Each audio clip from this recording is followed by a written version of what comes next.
Joe Biden campaigns in Ohio today. State President Trump won in 2016, but the Obama-Biden ticket took in 2008 and 2012.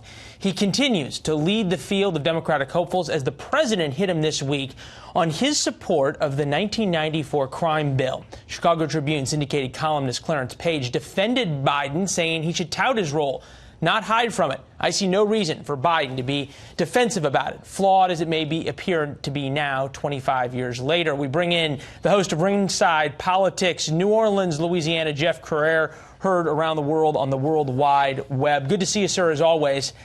Hey, Leland, thanks for having me. Thank you. So who's right, Mr. Page in the Chicago Tribune or Charlie Kirk in The Hill, who writes Biden can't outrun the progressive beast that will devour him? Is he caught?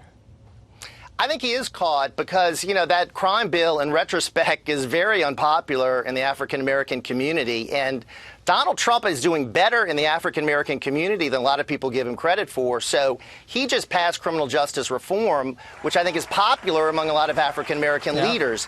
If Donald Trump can get 15, 20% of the African-American vote, he wins easily in 2020. So I think there are going to be some changing dynamics in this race coming up. And Joe Biden's going to have to defend a lot of what happened during those previous years where he's on record supporting a lot of things that he's now not supporting. We've been through this idea of picking out which constituencies different candidates are going to be able to pick off. I think back to this time in the 2016 cycle before Donald Trump came down the golden elevator. Back then, you and I would have been talking, maybe we were as a matter of fact, about Jeb Bush and Scott Walker. In the various constituencies that they could play to, thinking about Bush in particular, about the Hispanic community. Who are the Democratic equivalents of them right now and why? You know, it's interesting. I think Joe Biden is sort of in the position that Jeb Bush was back then. Joe Biden is a presumptive runaway leader. But what if somebody like Mayor Pete or somebody like possibly Kamala Harris can really catch fire with the progressive left? Notice how, Leland, Joe Biden is not in California today.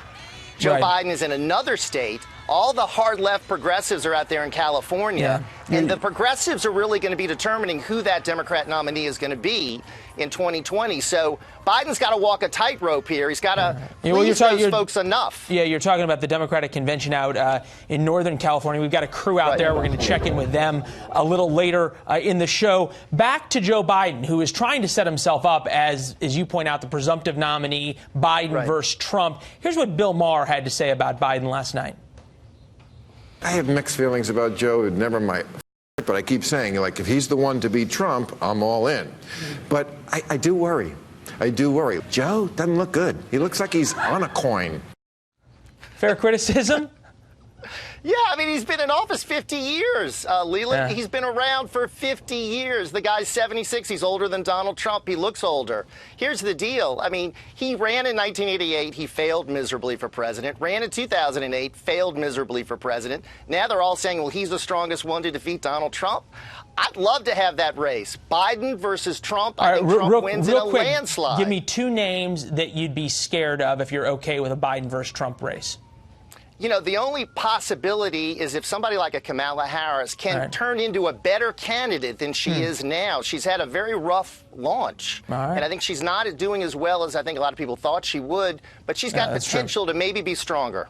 All right, that's true. Elizabeth Warren also trying to restart her campaign, getting a little bit more traction. I'm not worried about her, Leland. I'm not worried about her at all. No. All right. Well, we now know what keeps Jeff Crouere up at night. We appreciate it as always, sir. We'll see you soon.